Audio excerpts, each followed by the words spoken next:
একটু মনে রাখবেন মাননীয় স্পিকার, আমার নাম লুৎফর রহমান কাজল। কাজল তো সবাই চোখে দেয়, মনে তো থাকেই, সব সময় অন্তরেও থাকে।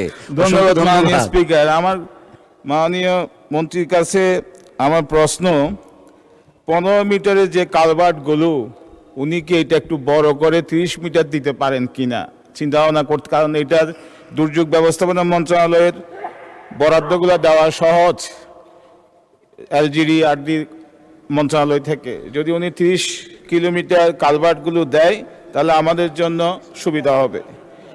30 metre, metre not kilometre. 30 metre, জি। দুঃখিত। দ্বিতীয়ত হলো যে কক্সবাজার একটা, আপনি জানেন যে অতিবর্ষণও প্লাবিত হয়, আবার সমুদ্রের জলোচ্ছ্বাসও প্লাবিত হয়। দুইভাবেই কক্সবাজার ক্ষতিগ্রস্ত হয়। এই ক্ষতিগ্রস্ত এলাকাতে উনি বরাদ্দ দ্বিগুণ করবেন কিনা সেটাই আমার প্রস্তাব আর কি।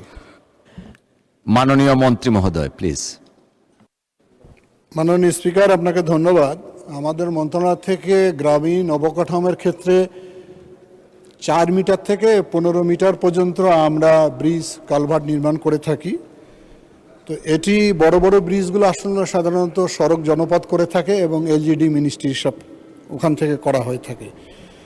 আমি মনে করি যে এটির মেয়াদও শেষ হয়ে গেছে এই প্রকল্পের। আমরা পরিকল্পনা কমিশনকে জানিয়েছি এটি যদি 2027 সাল পর্যন্ত বৃদ্ধি করা যায় তাহলে যেটা চলমান প্রকল্প রয়েছে সেখান থেকে আমরা ছোট ছোট যে রাস্তাগুলো সংযোগ সড়ক হিসাবে চিহ্নিত থাকে সেগুলোকে আমরা আসলে এই ছোট ছোট ব্রিজ কালভার্ট আমরা 4 মিটার থেকে 15 মিটার করে থাকি।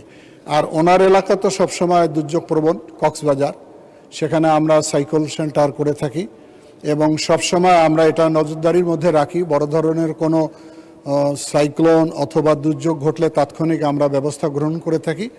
আর বিশেষ বরাদ্দর বিশেষ আবেদন থাকলে সেটা আমরা বিবেচনা করব। ধন্যবাদ মাননীয় স্পিকার।